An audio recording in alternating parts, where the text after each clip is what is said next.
Isang cleanup drive naman ang isinagawa ngayong araw sa Baseco.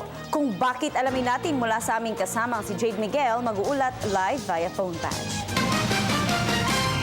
Yes, Princess, isa nga ang Baseco sa mga pinakamalaking komunidad sa bansa. Maliban pa rito, kilala rin ang lugar na ito bilang reclamation area at pugad ng ilang informal settlers sa Metro Manila.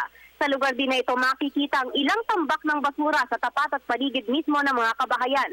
Kaya naman isang cleanup drive ang isinagawa rito sa tulong ng lokal na unit at mga opisyal ng gobyerno. Pinangunahan nito ni Senador Cynthia Villar at Deputy Secretary Armin Luistro. Dinaluhan din ng natulang cleanup drive ng mga estudyante na kabilang sa halos 300 katao. Kasabay ng aktibidad ang selebrasyon sa buwan ng Enero bilang Zero Waste Month sa bisa ng Presidential Proclamation number 760. Maliban sa layuning malinis ang mga komunidad, pakay din ng naturang proyekto ang i-segregate at i-recycle ang mga basura tulad ng plastic para gawing school chairs at mga organic fertilizer naman galing sa mga basurang nabubulok.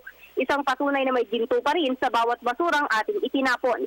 At yan muna pinakahuling balita mula rito sa Baseco sa Tondo, Manila. Ako po si Jade Miguel, nag-uulat para sa Telebisyon ng Bayan.